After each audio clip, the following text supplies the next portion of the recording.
Para los que no conozcáis la Fundación, muchos los conocéis bien, sabéis que la Fundación AZ, que antes es Fundación Compromiso y Transparencia, tiene como misión fortalecer la confianza de la sociedad en las principales instituciones, tanto públicas como privadas, y eso lo hacemos impulsando la transparencia, el buen gobierno y el compromiso social. Y por transparencia, nosotros entendemos la transparencia voluntaria en la web.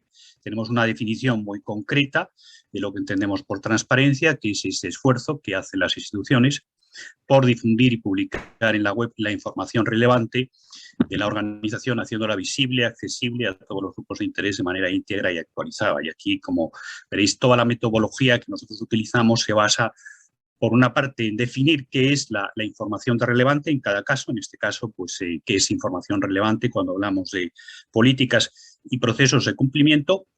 Y luego también en una serie de principios que están relacionadas con el canal de la web, que es un canal muy particular, en el que la información no solo se ha de colgar, sino que el usuario debe tenerla visible a su disposición, debe ser accesible a todos, como ponemos, tiene que estar íntegra y actualizada, ¿no? Desde hace prácticamente 15 años que impulsamos los informes de transparencia, los hemos ido extendiendo a distintas instituciones, a fundaciones, museos, universidades, partidos políticos, medios de comunicación, consejos de administración. También pues empezamos hace cerca de 10 años con unos informes específicos centrados en las empresas del IBEX 35, y como sabéis, pues hemos publicado diferentes informes, en algunos casos pues analizando la transparencia del Consejo de Administración, las políticas del IBEX 35 en relación con la gestión del talento senior, el informe de responsabilidad fiscal, que es muy conocido, y también de independencia del auditor externo,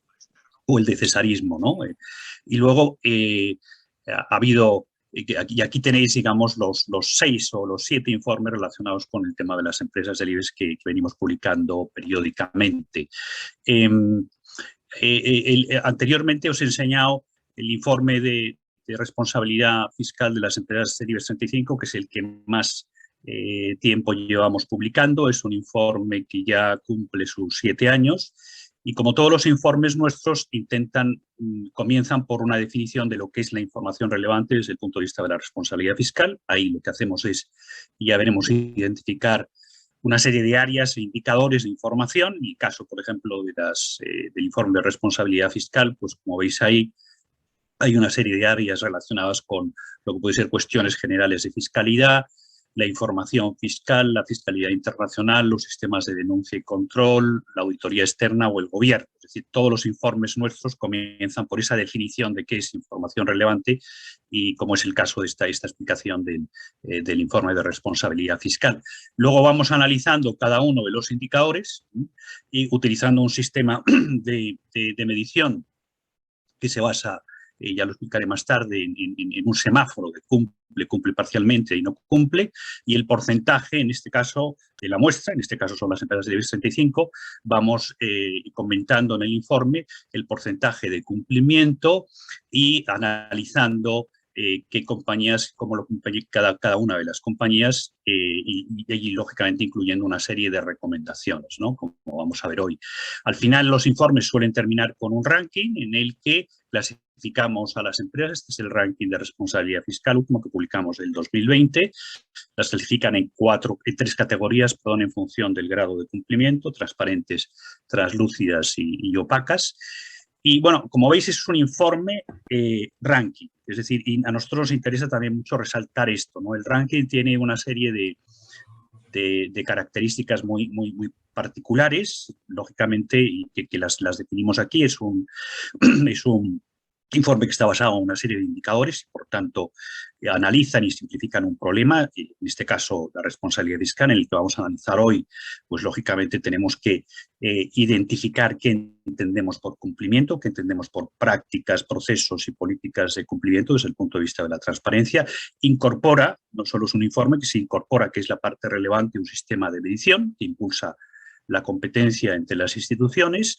Tiene carácter periódico, lógicamente lo que hace que las instituciones se genere un incentivo para la mejora, pero vamos viendo el progreso, y al mismo tiempo esa periodicidad nos permite ir incorporando nuevas exigencias. Es decir, los indicadores no son fijos, son flexibles, se van adaptando a las nuevas exigencias y expectativas de información de los grupos de de los grupos de interés, y luego tiene un reconocimiento social. Al final, no tendría sentido publicar un informe y un ranking si no contribuyese a mejorar, a cambiar, a transformar el sector, ¿no? Aquí yo creo que veis un ejemplo muy claro en lo que ha sido el balance del informe de transparencia de responsabilidad fiscal de las empresas del IBEX 35, cuando lo publicamos por primera vez en el año 2014. Tan solo había un 3% de empresas transparentes, el 86% de las empresas eran opacas. Y bueno, después de estos 7 años, pues el panorama ha cambiado radicalmente. Ahora prácticamente solo hay un 9% de empresas opacas y el 34% prácticamente, y el resto, el 90% de las empresas son translúcidas o transparentes. Y las empresas opacas normalmente suelen corresponder a aquel grupo de empresas del IBEX 35 que se acaban de incorporar al selectivo y por lo tanto no tienen mucha experiencia o tradición en el tema del reporting, ¿no? Y sin más, pero como vemos, el cambio se produce y los informes ranking lo que tienen ese objetivo de, como decíamos en nuestra misión, de ayudar al sector a mejorar su rendición de cuentas, su transparencia en determinados campos, ¿no? Y sus prácticas también de buen gobierno en este tema. Ya paso directamente al análisis de resultados del informe de transparencia del IBEX 35, ¿no? Aquí lo que hemos hecho es, por una parte, definir cuáles son los indicadores. Eso lo hemos hecho también con la asociación Cumplen, que se me omití en la presentación, pues el agradecimiento a esta asociación que impulsa, muchos de ellos la conocéis y pertenecéis a la asociación Cumplen, que impulsa también pues, las prácticas de cumplimiento en muchas empresas y que nos ha ayudado en la elaboración, sobre todo en la definición de los indicadores, el análisis y la redacción es nuestro, pero en la identificación de los indicadores y luego, lógicamente, también en el patrocinio del informe. Pero lo que hemos hecho, la primera parte, es decir, bueno, ¿cuál es el área de compliance? El primer área que hemos identificado es la que hace referencia a políticas y procesos, que hemos identificado como 5 grandes indicadores. La publicación de una política general sobre compliance en las empresas, la publicación luego no solo de la política general, de lo que pueden ser los principales programas de cumplimiento. Y en este caso hemos identificado los programas de corrupción, soborno, prevención de delitos y conflictos de intereses. Hay muchos más, pero nuestros informes comienzan de manera gradual. O sea, no descartamos que en el futuro podamos incorporar más contenidos o programas de cumplimiento. También la publicación del código ético por parte de las empresas o de conducta o equivalente. La publicación de la política de riesgos, pero en la que se haga referencia específica a los principales riesgos de cumplimiento. Y luego, por una parte, pues el indicador relativo a lo que hemos llamado verificación externa, que es el hecho de que haya una institución externa e independiente que verifique el modelo de cumplimiento de las empresas. Esa sería la primera área, como digo, que se despliegan estos 5 indicadores. La segunda hace referencia a un apartado muy importante, que es el responsable de cumplimiento. Ahí lo que hemos analizado es, uno, si existe un responsable de cumplimiento, ya sea una persona individual o un órgano, una unidad de cumplimiento normativo, un órgano colegiado. Si además de existir, la empresa identifica el responsable y sus competencias y dependencia jerárquica. El tema del nombramiento, que nos parece importante, aquí lo que pedimos es que la empresa explicite que el nombramiento de esta persona o órgano corresponda al Consejo de Administración, o en su caso, pues a la comisión correspondiente que se delegue, que normalmente suele ser la de comité de auditoría o en algunos casos el de sostenibilidad. Y luego a la publicación también del informe del responsable de cumplimiento. Un informe anual en el que rinda cuenta de sus actividades, de sus responsabilidades y los objetivos futuros. Esta es como digo, es la segunda área que tiene 4 indicadores. En la tercera área se refiere a las acciones que la empresa realiza en dos apartados que son muy importantes, que es todo el esfuerzo que la compañía hace en los programas de formación sobre los diferentes programas de cumplimiento. Es tanto, pues ahí pedimos que informe del contenido de la información, de la formación impartida y del número de empleados al que se ha dirigido, y aparte de la formación, las acciones también de sensibilización o concienciación que la empresa impulsa en sus actividades. La cuarta se refiere al canal de denuncias, y aquí hay pues 3 indicadores. Primero, pues lo que constatamos o tratamos de constatar es si existe un canal de denuncias que sea abierto a los diferentes grupos de interés, que garantice el anonimato y la protección de los denunciantes. Luego también que la empresa haga público el procedimiento de gestión del canal ético de denuncias, o sea, no se trata única y exclusivamente de colgar de la web un formulario en el que poder hacer denuncias, sino que la empresa también tiene que explicitar cuál es el procedimiento que se va a seguir para atender, gestionar, evacuar y resolver las denuncias, ¿no? Eso es importante también, ¿no? Y luego también los resultados. Al final no se trata solo de, como digo, pues tener un canal y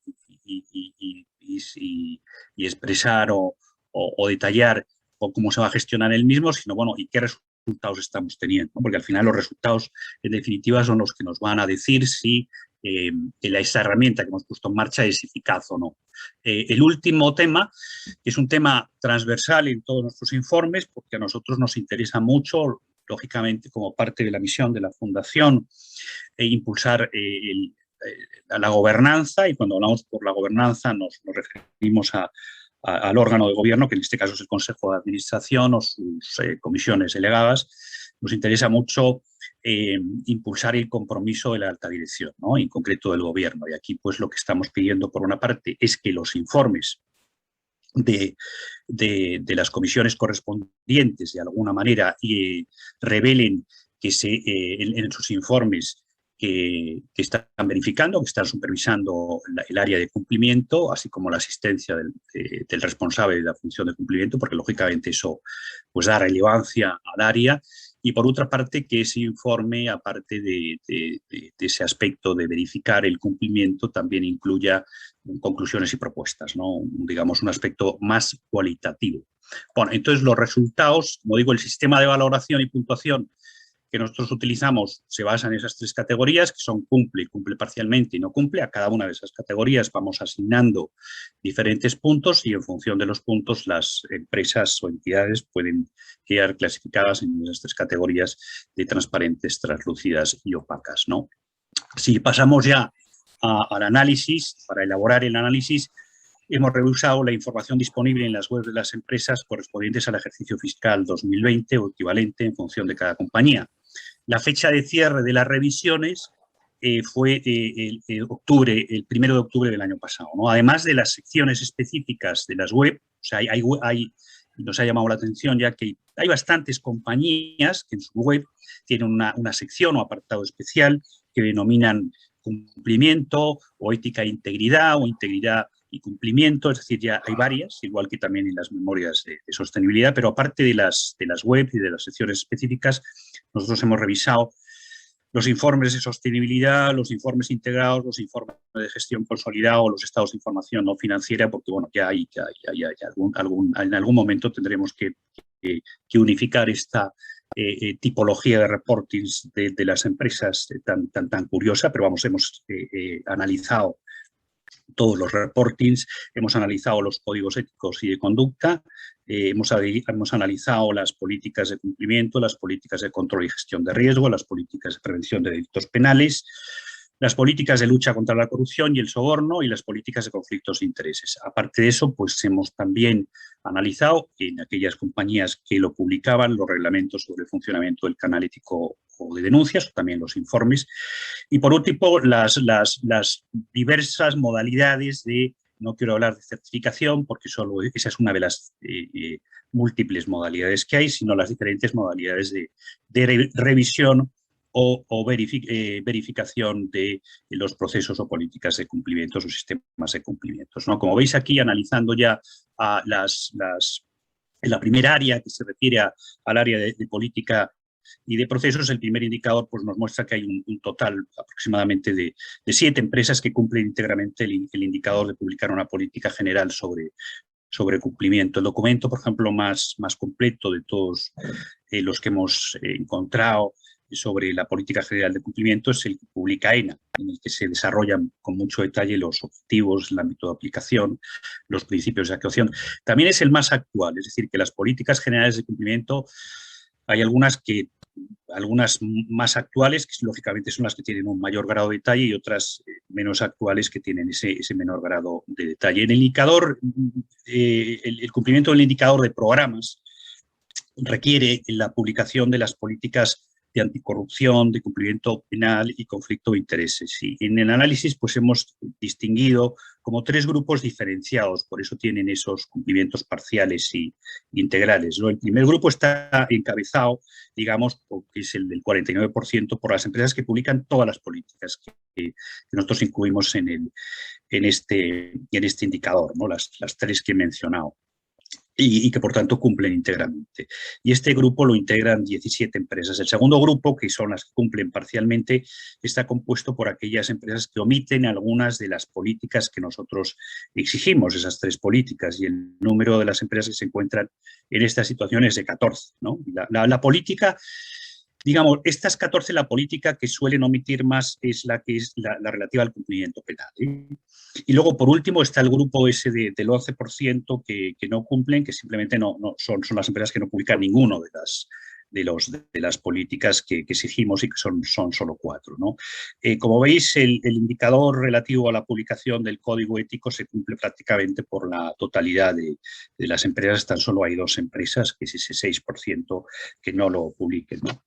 El indicador relativo a la publicación de los riesgos explícitos sobre incumplimiento también se divide en 3 categorías: aquellas empresas que han identificado de manera específica, que es lo que nosotros pedimos, los riesgos relacionados con el cumplimiento, y aquellas otras, que es un 37%, que consideramos que cumplen parcialmente porque, bueno, tienen una política de gestión de riesgos, pero no identifican de manera específica aquellos relacionados con el cumplimiento. Y luego, por otra parte, hay un 6% de empresas que no publican ninguna, ni tienen ni publican, o por lo menos no hacen público. No es que no lo tengan, nosotros solo analizamos, como os digo, la transparencia, simplemente que no hacen público cuál es su modelo de gestión de riesgo, ¿no?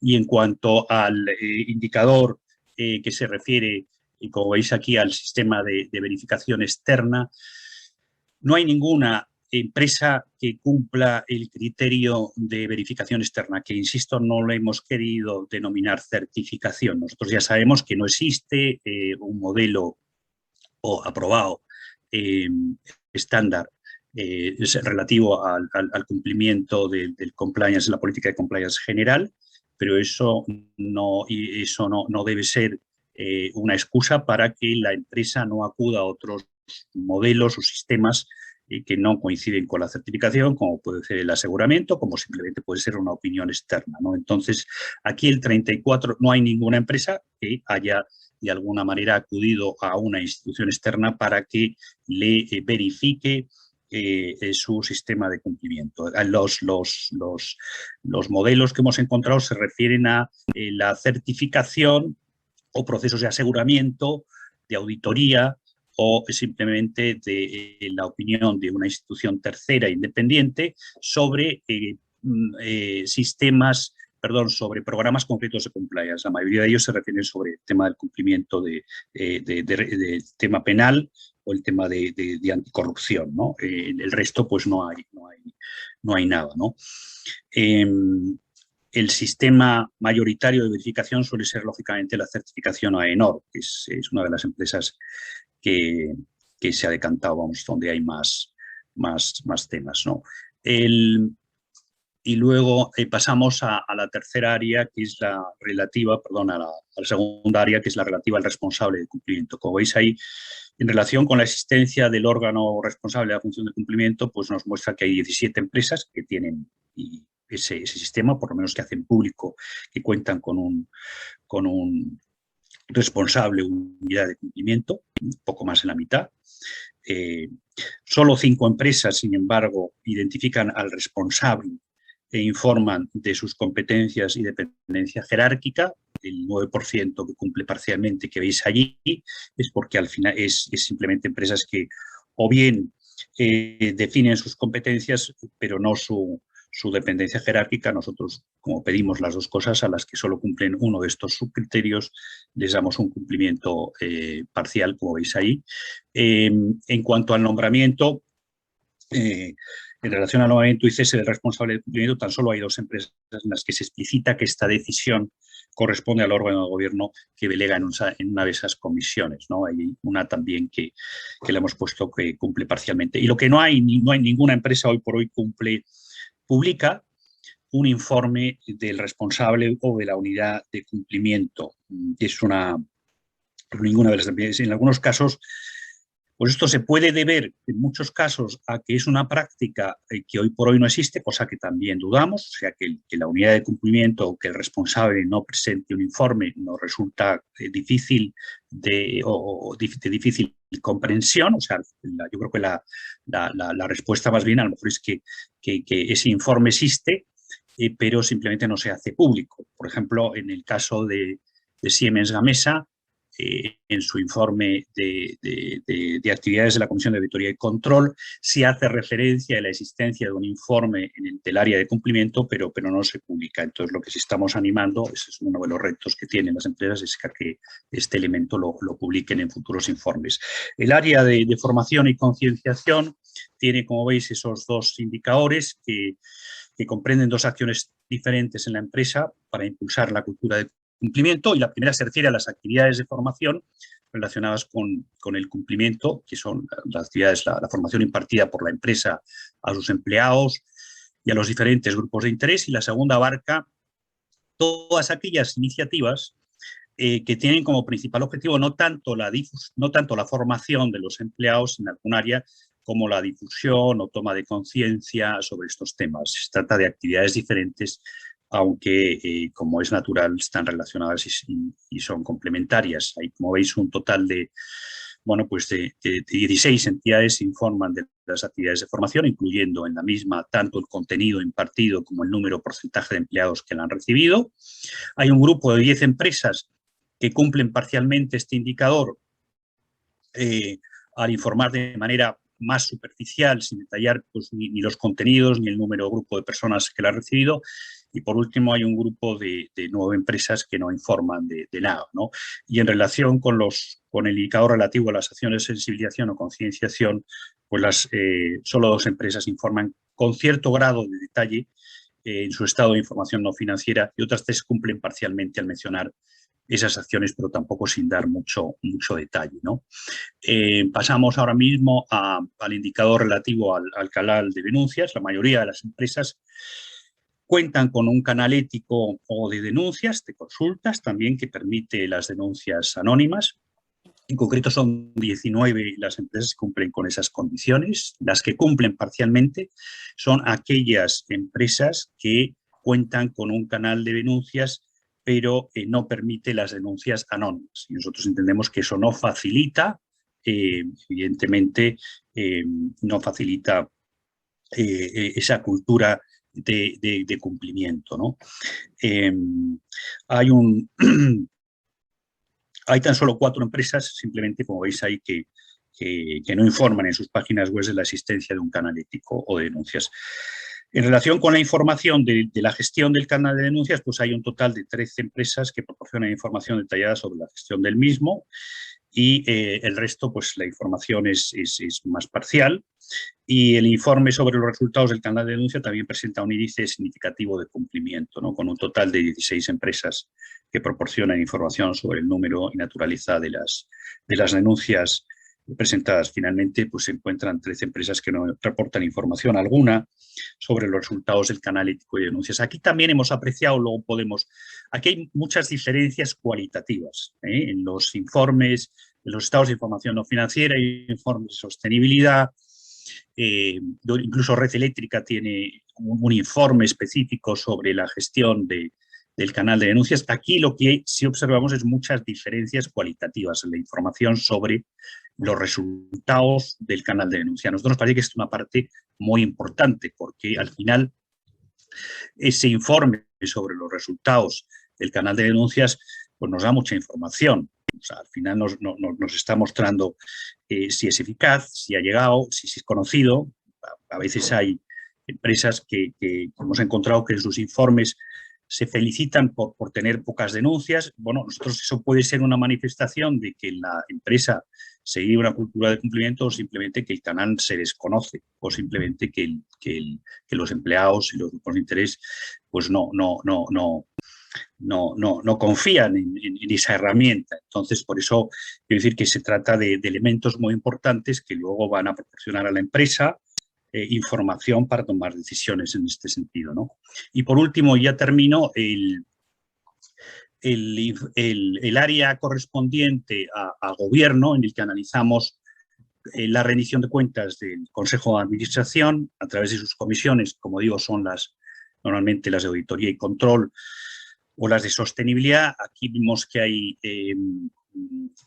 dos diferencias importantes. El primer indicador que se refiere a que el Consejo informe, por una parte, de la verificación de si ha cumplido o no su responsabilidad para verificar el área de cumplimiento, pues es cumplido por 16 empresas. Cuando decimos cumplido, es decir, el que se detalla con precisión en el informe de la Comisión de Auditoría y Control cuáles son aquellos aspectos sobre los que la Comisión ha analizado relacionados con el área de cumplimiento, y también son informes en los que se recoge también la presencia del responsable, la reunión a las sesiones en la Comisión de Auditoría y Control del responsable de la unidad de cumplimiento, ¿no? Entonces, los que cumplen parcialmente los hemos dado a cumplir parcialmente porque o bien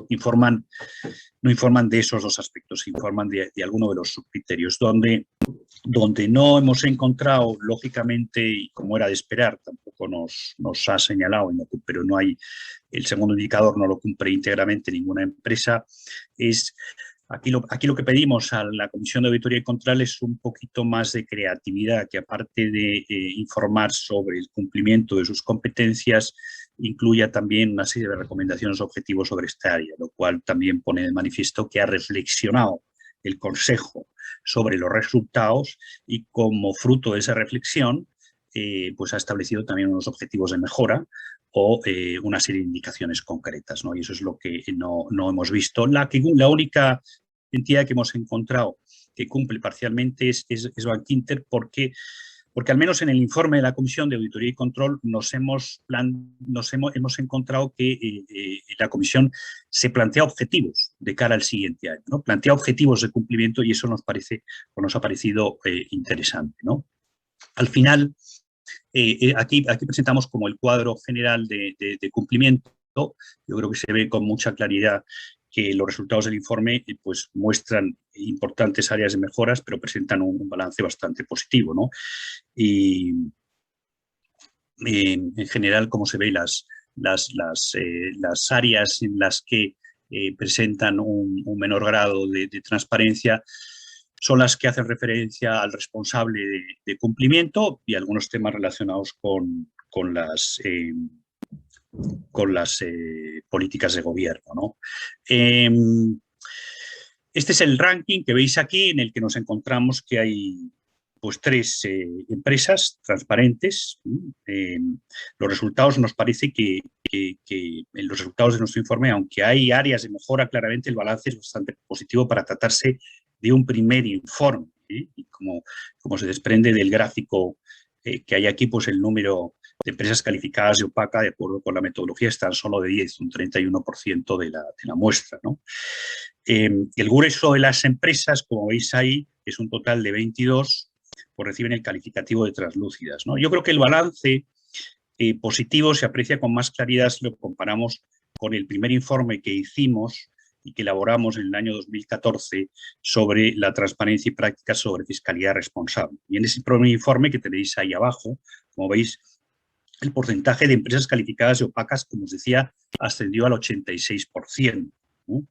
Y han tenido que transcurrir pues 7 años para que las empresas del IBEX alcancen porcentajes de transparencia en materia de fiscalidad responsable similares a los que hoy presentan las compañías del selectivo en el área del cumplimiento.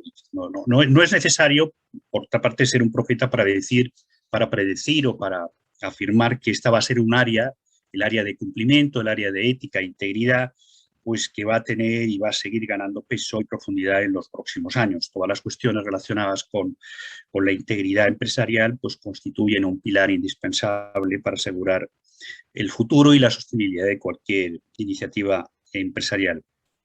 Que exista de todas maneras, y ya voy terminando, disposición en favor de la ética y la integridad empresarial, es sin embargo compatible con el hecho de que nos encontramos todavía, en nuestra opinión, en una fase de desarrollo del área de cumplimiento muy incipiente. O sea, las empresas apenas están comenzando a dar sus primeros pasos en este camino, y todavía son pasos tímidos, y donde la mirada pues nos parece, aunque no es, digamos, la metodología no nos permite hacer valoraciones sobre la calidad del cumplimiento, pues la mirada está centrada también, muy centrada todavía en cuestiones formales y procedimentales. Digo, la limitación metodológica del informe no autoriza hacer valoraciones globales sobre la cultura de cumplimiento de las empresas, pero sí creo que estamos en condiciones de afirmar que el enfoque predominante de los modelos de cumplimiento sigue siendo muy legalista, ¿no? Y sin despreciar las medidas y prácticas dirigidas a definir las reglas del juego y su supervisión, pues como son los códigos, las políticas y programas de denuncia y de verificación, el desarrollo de una cultura interna que promueva el comportamiento ético de los miembros de una organización va a depender siempre del peso y enfoque adecuado que se dé a todo el tema de la formación ética e integridad. O sea, no interesa formar tanto a sujetos cumplidores de la ley como educar a personas, empleados, que sepan responder en primera persona a las diferentes cuestiones o conflictos que puedan presentarse en su vida profesional, ¿no? Entonces es un área que hay que reforzar. Para concluir, o sea, nosotros, como digo, nuestra valoración es muy positiva de este primer informe. Nos parece que los retos más importantes de cara al futuro, desde el punto de vista de la transparencia y la calidad de la información, se concretan en 3 puntos. Por una parte, mejorar la información cualitativa sobre el responsable de cumplimiento, que como hemos visto es una de las áreas con un menor grado de transparencia, y las empresas tienen que mejorar en informar sobre el responsable, sus competencias, su dependencia jerárquica y su rendición de cuentas. En segundo lugar, incorporar información sobre los aprendizajes y el funcionamiento del canal de denuncias y del órgano de gobierno como impulsor de la cultura de cumplimiento. O sea, toda la parte que hace referencia a la rendición de cuentas. Está muy bien contar con herramientas, pero es necesario luego mostrar los resultados. Y por último, informar de las acciones también para concienciar a los diferentes grupos de interés sobre las cuestiones relacionadas con integridad, ética y cumplimiento. Estos son los 3 retos que os ponemos aquí, y nada, como siempre os agradecemos. Este informe hemos podido hacer gracias a la colaboración, en este caso, de la institución Cumplen, que ha colaborado como os decía, en el que podamos hacer estos informes, y otros informes los hacemos con la ayuda también de personas individuales, para mantener también nuestra independencia y para seguir nosotros impulsando la misión de la Fundación. Pues contamos con la ayuda de particulares e instituciones que quieren ayudar a construir instituciones públicas y privadas cada vez más independientes. Y sin más, yo ya termino y pasamos, si queréis, a las preguntas.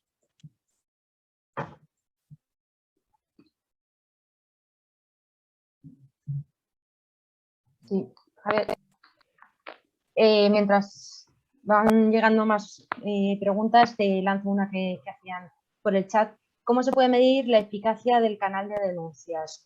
¿Cómo saber si no hay denuncias porque no se producen irregularidades o bien porque no se confía en el canal?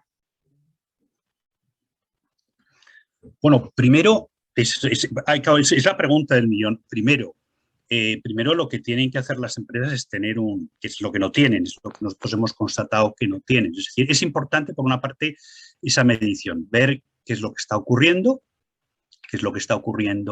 y como digo, nosotros no podemos, como institución, nos limitamos a analizar la transparencia y por tanto a exigir que determinados contenidos se publiquen. O sea, lo que yo puedo es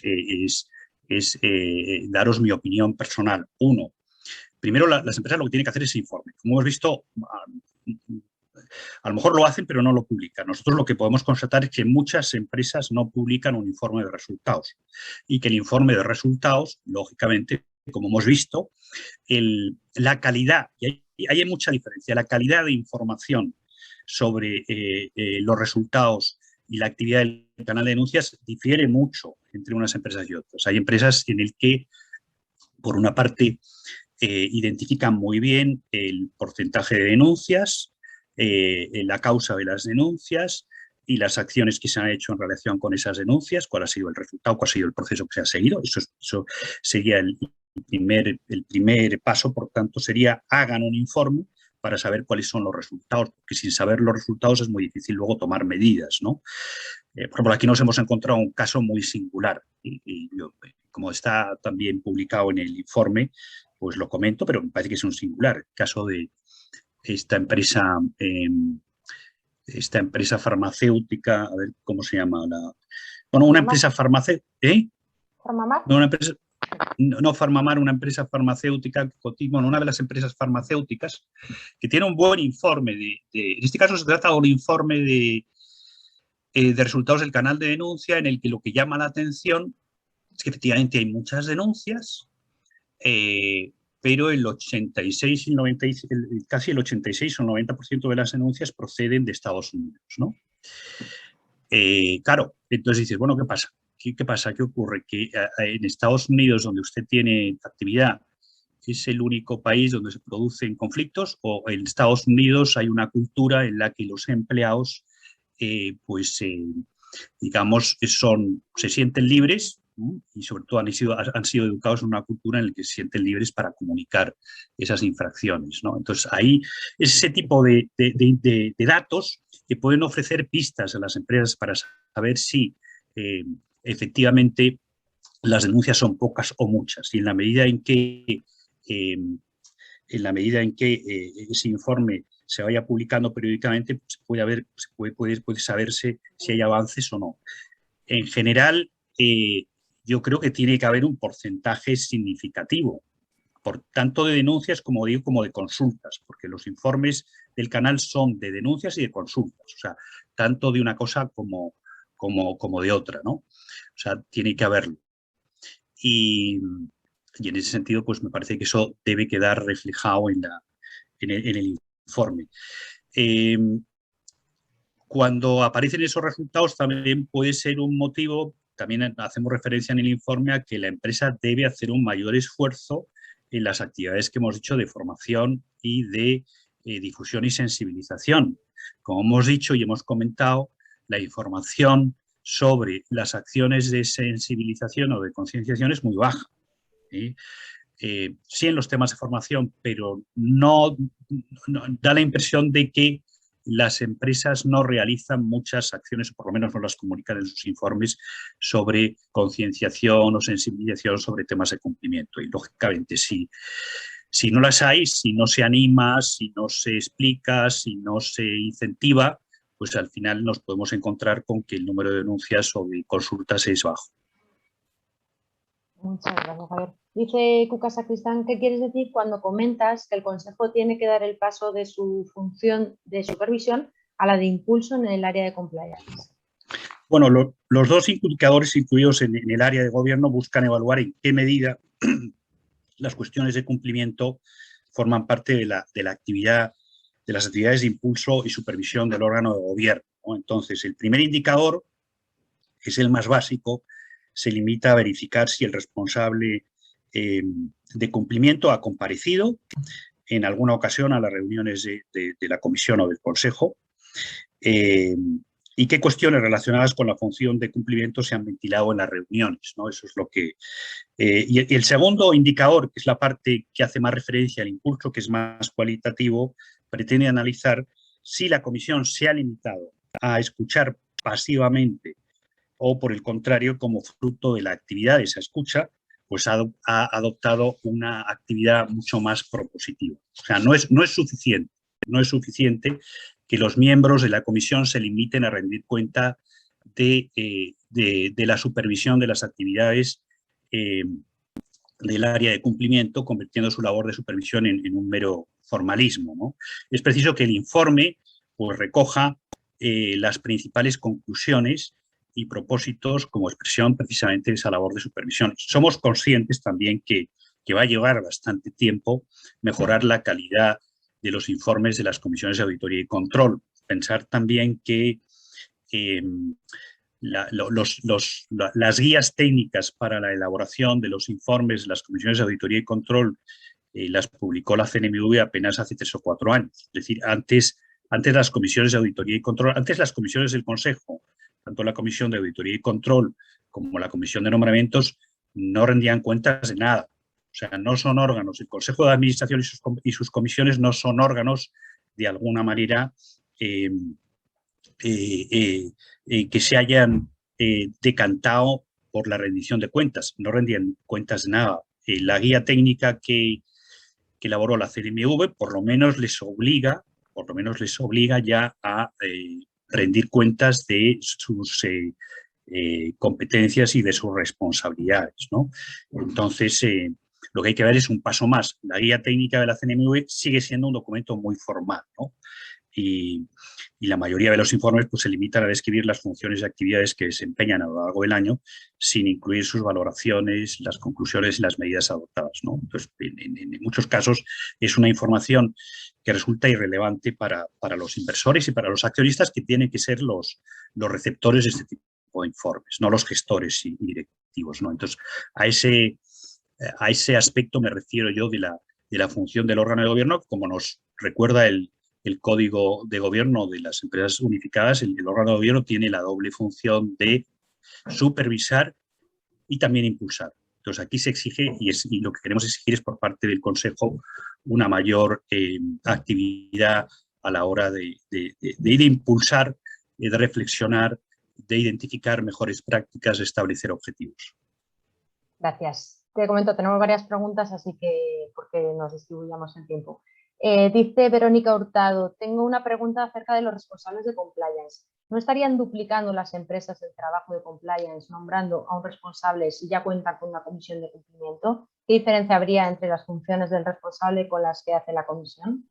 Bueno, nosotros desde el punto de vista, es una buena pregunta, lo que pasa es que aquí no, desde el punto de vista de nuestro informe damos por bueno, tanto, y lo decimos así, que el responsable de compliance sea una comisión, o sea, hablamos o un órgano personal o un órgano colegiado, nos da exactamente igual. O sea, es perfectamente, esos sistemas no entramos, o sea, nuestra metodología no entra a valorar porque no puede, no puede, cuál es el modelo de cumplimiento más eficaz. Nos parece que los dos son perfectamente válidos, y cuando hemos analizado el grado de cumplimiento del responsable, digamos, de la unidad de cumplimiento, pues hemos valorado tanto el que sea una comisión, como es, en muchos casos, en muchas empresas se trata de una comisión, como que sea un responsable funcional de estadio. O sea que los dos sistemas son perfectamente válidos, y si hay una comisión y si la empresa ha decidido que tiene que haber una comisión que sea la encargada de supervisar esta área, pues eso es perfectamente válido. Lo único que nosotros valoramos o verificamos es si eso se comunica y si eso se dice en la web o en los informes de integridad, sostenibilidad o el estado de información no financiera. Que se detalle bien cuál es ese sistema y quiénes son los responsables. Pero son perfectamente válidos los dos. Muy bien, Javier. Dice José Ángel Martínez, me sorprende el punto del nombramiento de responsable de compliance, ya que hay empresas en las que la responsabilidad de la selección, nombramiento y cese del responsable de cumplimiento es una responsabilidad de la Comisión de Auditoría, y así está establecido en el reglamento del Consejo. ¿Bastaría con eso para cumplir con ese punto o debería estar publicado en otro sitio? Sí, eso es suficiente. O sea, eso es lo que nosotros pedimos. Si la responsabilidad del nombramiento del responsable de compliance corresponde a la Comisión de Auditoría y Control, eso es precisamente lo que estamos pidiendo, y con que esté incluido en el reglamento de la Comisión sería más que suficiente, claro que sí. Muy bien, dice Raquel Sánchez, ¿las empresas analizadas reciben feedback del resultado de este informe? Y si es este caso, ¿cuál es la reacción? Sí, vamos a ver, nosotros normalmente cuando publicamos un informe de este tipo y de estas características, lo normal, digamos, nuestro trabajo comienza después de la publicación del informe. O sea, suele ser bastante habitual que o nos llamen o tengamos reuniones a través de Zoom con las empresas analizadas, en las que nos piden explicaciones de por qué les hemos evaluado, les hemos evaluado, les hemos dado esa puntuación, o qué información deberían publicar para cumplir ese indicador. O sea, que las empresas no solo reciben feedback la que quiere recibir feedback. O sea, nosotros no podemos obligar a hacemos esta presentación pública, y aquí, pues, según he visto, hay muchas empresas del IBEX que están atendiendo la explicación. Otras no. Pero vamos, nosotros agradecemos el feedback de las empresas. Quiero decir que si las empresas o bien nos mandan un correo o bien quieren que organicemos un Zoom para explicarles o comentarnos algunas dudas que puedan tener, nosotros encantados, pero eso lo hacemos y forma parte de nuestra metodología y del proceso que seguimos, lógicamente, y de escucharlas. También a veces nos equivocamos en el análisis, o sea, nos equivocamos y rectificamos. Hay información, como es muy natural, cuando se analizan 35 webs y se revisan 8 informes, como hemos visto, documentos, pues siempre puede haber errores, cosas que se nos hayan escapado, y ellas nos lo hacen ver, y nosotros estamos encantados de rectificar el informe y de rectificar la puntuación. O sea, que el feedback es muy bienvenido. Y yo os animo a las que me estáis escuchando que, por favor, nos asaltéis con las preguntas, dudas o cuestiones que tengáis, porque esa es la idea, ¿no? O sea, que hay una comunicación, un diálogo y un aprendizaje conjunto. Fenomenal. Dice Algoral, ¿considera conveniente o oportuno si las empresas externalizan los canales de denuncia? Sí, nosotros no lo hemos pedido, ¿eh? También os digo, vamos a ver, nosotros también, para explicaros un poco la metodología nuestra del informe, es gradual. ¿Qué quiere decir que es gradual? Como hemos visto en el caso del informe de transparencia sobre la fiscalía responsable. Gradual quiere decir que nosotros vamos introduciendo, mejorando los indicadores año a año, y sobre todo en diálogo con las empresas e identificando cuáles son las mejores prácticas. Y eso nos ayuda. Este sistema no es rígido, este sistema es muy flexible. El análisis nos permite identificar qué empresas están liderando este tema, van en avanzada, y esas son las que van marcando la dirección al resto. Entonces, en el caso del canal de denuncia, el tema de la gestión por una tercera empresa independiente es un elemento que estuvimos valorando si introducir o no. Nos pareció que en este primer informe eran suficientes esos 3 indicadores básicos sobre el canal de denuncia, nos parecían como los más básicos, pero no descartamos que en el futuro, en la medida en que vayamos detectando que esa práctica se va consolidando y que de alguna manera pues es una práctica que aporta mayor objetividad y un carácter más independiente a la gestión del canal, pues la vayamos incorporando. Como digo, lo estuvimos valorando, no la hemos incorporado este año, pero no descartamos incorporarla en los próximos años. Lo que pasa es que no queremos salir en los primeros informes con 50 indicadores, porque no tiene sentido. O sea, lo que queremos es que las empresas vayan avanzando de manera progresiva, gradual y conjuntamente, ¿no? Y entonces, en la medida en que eso se vaya produciendo, iremos introduciendo mejoras. Pero sí que hay casos en los que ya se está viendo sí, la externalización. Sí, hay muchas, sí. Exacto, hay muchas ya empresas que ese elemento lo tienen, ¿no? Y ya pues en los futuros informes el próximo año pues valoraremos qué otros indicadores podemos introducir, ¿no? Aparte de los que hay, cuáles son los más prioritarios, pero como digo, ir como en un plano inclinado, y poco a poco. Lo que se trata es de impulsar mejoras que puedan de alguna manera incorporar todo el sector, en este caso todas las compañías del IBEX 35. ¿no? Me pregunta Marisol García, ¿las denuncias son anónimas o confidenciales? ¿Los diferenciáis? Sí, los hemos diferenciado y por eso las hemos calificado así en el indicador.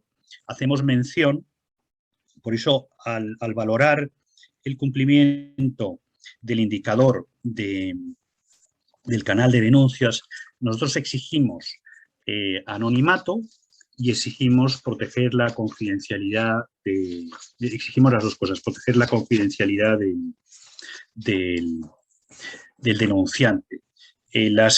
Aquellas empresas que, si no recordáis más en la explicación, aquellas empresas que solo protegen la confidencialidad pero no permiten el anonimato, les hemos dado solo cumplimiento parcial.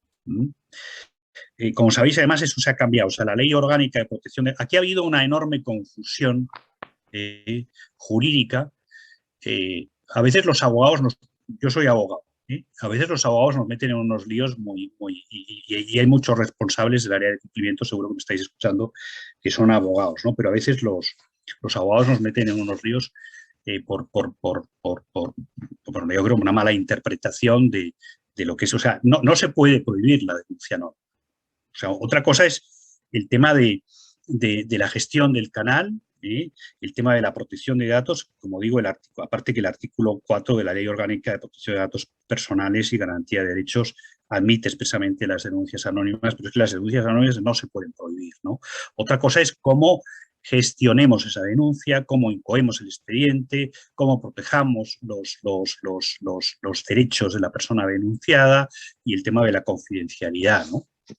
Pero nos parece muy importante, y eso a veces puede ser una rémora, cuando me preguntaba alguien, oye, ¿por qué hay pocas denuncias? Bueno, pues a lo mejor aquellos canales de denuncias en las que no se protege el anonimato tienen que ver, y que si las denuncias no lo están viniendo, porque no se protege el anonimato, ¿no? Se protege la confidencialidad, pero la gente tiene miedo a denunciar por el riesgo a que efectivamente la puedan identificar, ¿no? O sea, es un elemento, por ejemplo, también volviendo a la pregunta que me hicieron anteriormente, a valorar, ¿no? Entonces, nosotros sí distinguimos. Por eso el indicador en este caso exige, y lo hemos pensado muy bien, que el canal proteja el anonimato y la confidencialidad. A los que protegen el anonimato y la confidencialidad les hemos dado que cumplen totalmente, y a los que solo protegen la confidencialidad pero no garantizan el anonimato, les hemos dado que cumplen parcialmente. Y aquellas entidades, que ha habido dos casos en las que mencionaban que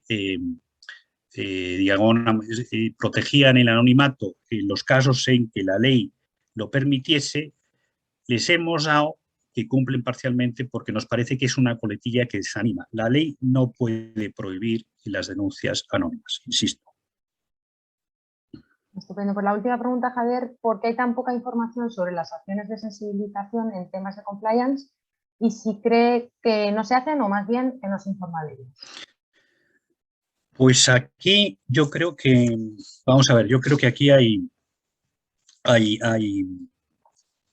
dos temas, ¿no? O sea, no sé si las empresas distinguen bien a veces en las actividades de formación. Tengo dudas en las actividades de formación y las actividades de sensibilización, pero a mí sí me interesa insistir mucho en este punto. Lo hemos dicho, para nosotros el gran reto es impulsar esa formación y educación ética y de cumplimiento en las empresas. O sea, si yo plantease